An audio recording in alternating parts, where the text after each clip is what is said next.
Hey everyone, welcome once again to What Does That Piece Do? And this is an installment of Are These Pieces For You? Where I give my thoughts and impressions of a game and help you figure out if this is something you're going to want to play. And today I'm going to be talking about Fire in the Lake by GMT Games. This is game number 4 in the Coin series. This is the Counter-Insurgency series. You've probably heard about it if you're watching this, if you're interested in Fire in the Lake at all. And I'm going to be talking about my experiences with the game very recently that I just got to play. I just want to point out first that normally I would play a game multiple times before I give my thoughts and opinions in a review. And actually, I originally set out to do a video where I'm kind of giving my impressions play-by-play of the game as we went through it, myself and some other experienced coin players. But I really wanted to put this in the context of a bit of a review to kind of give people a heads up of what type of game it is if they're going to get into it for the first time. I'm a big coin fanboy here, so I've played some games, especially with this crew that I did play Fire in the Lake with. I've played Cuba Libre, Gandhi, a couple of us had played People Power as well, and a few other online games. I've played a few others beyond that. And we kind of thought going into Fire in the Lake, we got a good handle on the coin series. We kind of know how they work pretty well, so it's just a matter of understanding the factions a bit better and what happens in those end of round sequences, in this case the coup round. We thought we had a pretty good handle on it, but it was actually a very eye-opening experience, and I think would really help to share what it is that we went through, what we enjoyed, what we struggled with, while it's still fresh in my mind, just in case anyone else is thinking they can jump from another coin game right into this one right away, or just right into this game from the get-go as their introduction to coin. Because, like I said, it was quite the wild experience. There's a few ups and downs, and really thought we should share our thoughts right away. If you are into this kind of thing, please do like and subscribe. I'll be continuing to do reviews like this, like impressions of games, art critique, as well as you've maybe seen my other videos too. So go check those out maybe when you get a chance. But please do like and subscribe. And right now, I'm going to throw over to Joe from a week ago. Joe, take it away.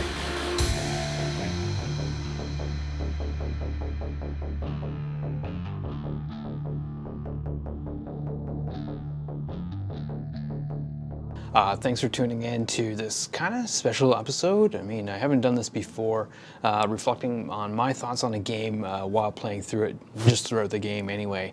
What I'm doing is I'm getting all set up for the first ever tabling of Fire in the Lake from the Coin series. 10 years ago now this came out. It came out in 2014, so we're coming up on the 10th anniversary of its release, so pretty exciting. Anyone that knows me, anyone that's watched the channel can probably figure out that I'm a bit of a coin fanboy, whether it's my teaching videos of Cuba Libre or People Power or me gushing about Gandhi. Those are all tables, games that I've managed to table so far and play with a handful of others in real time, in real life, which has been great, but also been able to play a few others digitally, asynchronous and whatnot, like Andy and Abyss on Rally the Troops, the odd async game of A Distant Plane and Falling Sky. Really enjoyed all of those. So can't wait to try this one out. This one's been on my mind for quite some time because I've been very interested in the conflict in Vietnam in the 20th century for a long time. You know, having grown up as a kid in the 80s in North America, I kind of heard a little bit about the war throughout the years, and mostly learned about it through movies and TV. All right, like think about the movies that would have come out, you know, after the war. Things like Platoon, Full Metal Jacket, Apocalypse Now. Obviously, probably the first one though I ever watched was Good Morning Vietnam as a kid, because it's almost a kid-friendly movie, you know. Robin Williams being goofy as hell and entertaining as hell, a little cringy at some points too. I've actually rewatched that in the past year just to remind myself, yeah, it's still overall a pretty great movie, but it really kind of solidified like how unjust the war was, how messy of a war it was overall, and I think those other movies really drive that home. And then since then, having seen a few documentaries on Vietnam, there's one from the early 2000s. I do not remember what it was called. I saw it on a public access network around here. Really pretty in-depth, had some pretty interesting map imagery to kind of show you what was going on, but really gave me a sense on like how long the war dragged out and how it was different from any war before that. Now recently, I've been checking out the Ken Burns documentary. Those are some pretty long episodes, but really going in depth and really helping me understand it a little bit better now. So really hoping to dive into it with this game. And as far as games, I haven't played any tabletop games really on the Vietnam War. One thing I did sort of experience the Vietnam War through was through a PC game, early pre-Windows era. We played on a Tandy 1000 called Conflict in Vietnam. And I believe it was a very tactical game where it had like units and troop strengths and things like that.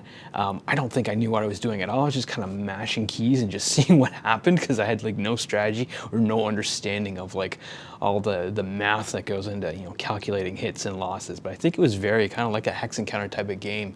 You can actually go and find some video of it online on YouTube to see what it was like. But it's just old school, like, I don't know, 8-bit graphics. It was pretty interesting.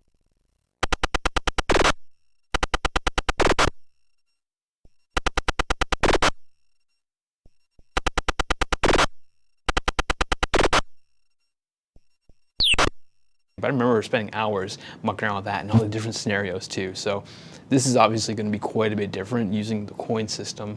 Really excited. I'm going to play the NBA in this conflict. Got 3 other live players with me to play, and hope to go through it and sort of give some updates as I go and give my impressions of the game. So stick around for that. So here we are feeling pretty good about ourselves, thinking we know what we're doing because, well, we had played coin games before, but this one was pretty different. And, you know, maybe we made a few mistakes from the get-go. First off, we set up the whole full scenario, which is the 6 coup cards, which is a pretty long game. Maybe not the best way to get introduced to the game. So, hey, that was mistake number 1. Another mistake, maybe we gave one of the hardest factions that we had come across in any of the games we played so far. It's the ARVN faction. That's the South Vietnamese in Fire in the Lake. We gave that to the person with technically the least coin experience of all of us. But hey, they volunteered for it. Figured, let's go. Let's dive in. Let's read the rules and see if we can figure it out.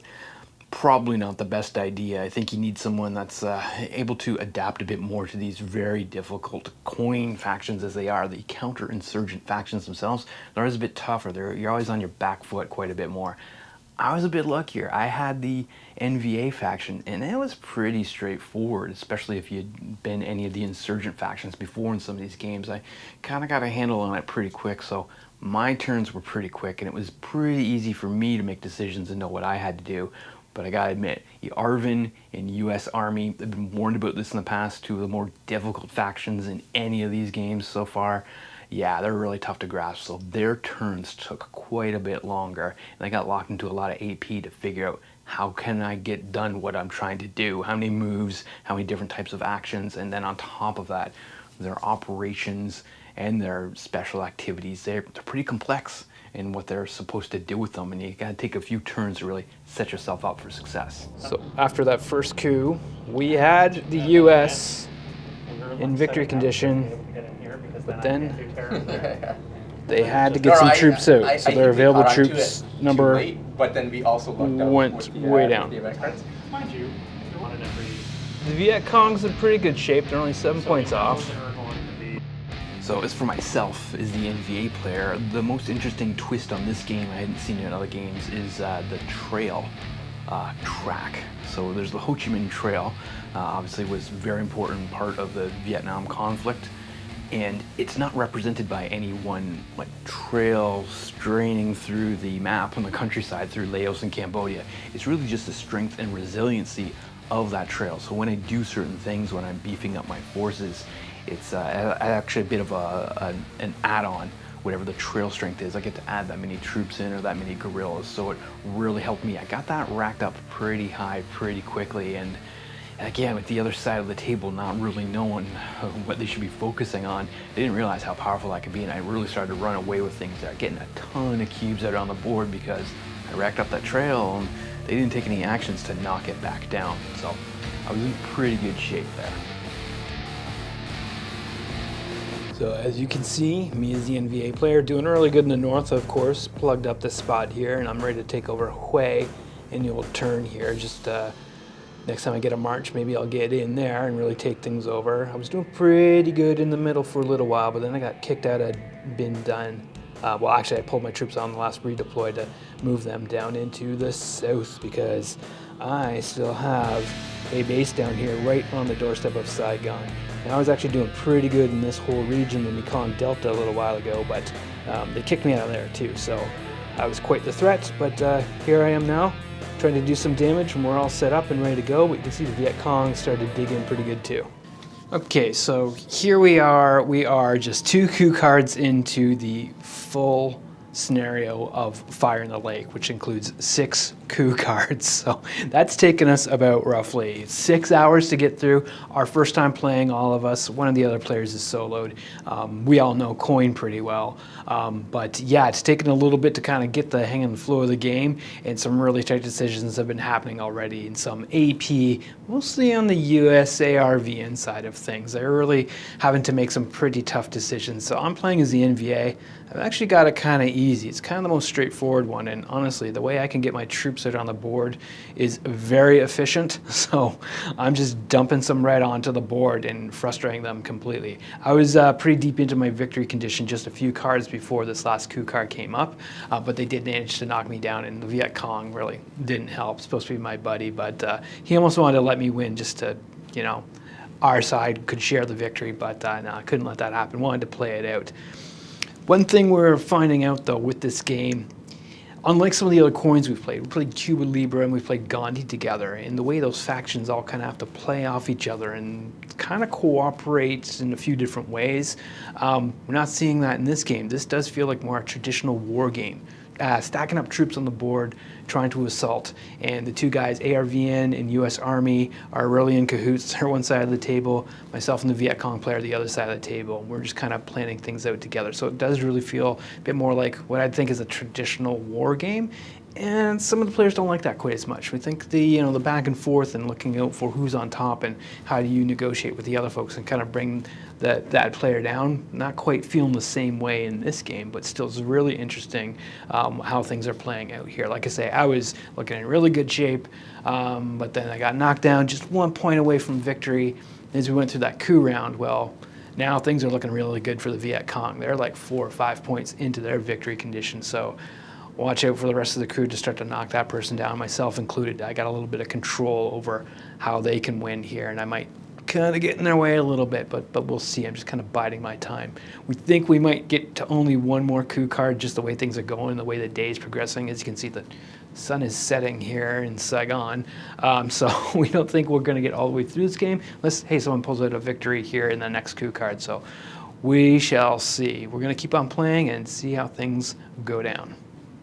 And as you can see, the U.S. Army is really committed to this. They're trying to get their forces back to available, get them off the ground in Vietnam, but not quite working out. They've had to dump a lot here into the cities to try and get things under control again. I don't know if the U.S. thinks they can win this anymore, but really trying to stop myself or the Viet Cong from getting it done. As you can see, they're loaded up here in the south, ready for a big battle.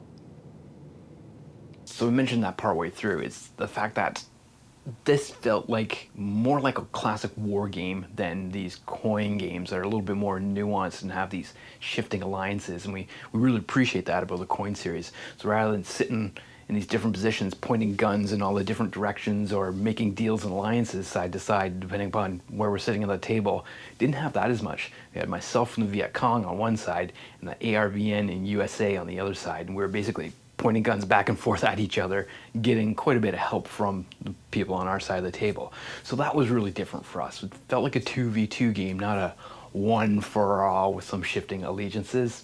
Yeah, that's what we really liked about the coin series to begin with, so felt that was kind of missing from this experience. And we realized really by the end of the game what the irony was of the US and ARVN having such a hard time as players, being kind of locked into analysis paralysis, not knowing where to turn first, which fires to put out first. It was very thematic and representative of South Vietnam and the US being embroiled in that battle to begin with. Like, that was very thematic to go like, oh, these folks, they don't quite know what they're doing. Do they even know why they're in this war to begin with? That's really what's come through in some of the movies and documentaries and things that I've read. It's like, what are you guys even doing here? Do you have a handle on this situation? You think you do. The Americans think they're backing the right people in South Vietnam, and then they piss them off somehow, and it kind of makes things worse, and America steps in and makes things worse as well. So I kind of had that feeling. That's what those players were struggling with on the other side of the table. I mean, equally immersive and thematic was, just my ability to get so many troops and guerrillas out onto the board very quickly. really felt that it represented the number of NVA troops, North Vietnamese people, that got thrown into the fight, and how many lives were lost on that side especially. Like, Americans really had no idea there'd be wave after wave of these NVA troops coming towards them. Like, where are they coming from? They think they had them beat, but you kill a bunch and more just kind of keep popping up. It really shows how many lives were lost and sacrificed for this battle on the North Vietnamese side of things. So there were moments of the game where at least one of us, maybe a few of us, was having quite a bit of fun. Myself and the Viet Cong players were kind of scheming things. We had to run into the other room. We were kind of giggling because we thought we had them backed into the corner pretty good. So we were having a good time at certain points.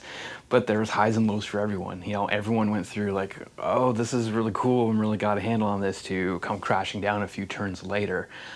I will say there was one point where none of us were really having fun because we were really struggling with the rules and the pace and really what it took to get, you know, the ARVN and the US player really up and running and get them comfortable with what they're doing.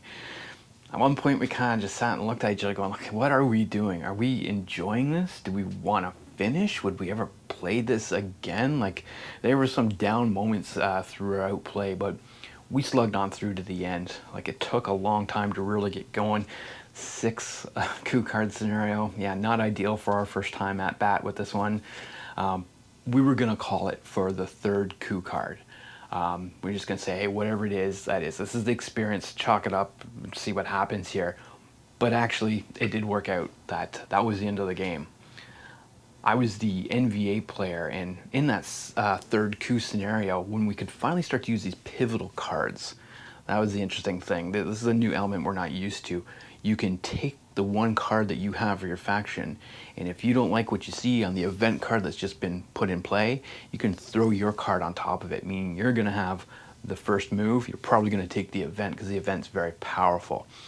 So I was the only one to play my pivotal card because it allowed me to just attack kind of everywhere at once. Now, I was kind of biding my time and hoping I could get more troops out on the board to really make it effective, but you know, maybe I should have played it earlier because that American player kept knocking me back and just like destroying all my resources, making it so I couldn't even take a turn. I was on the downside of a lot of turns there for a while after having some really good luck with the cards early on.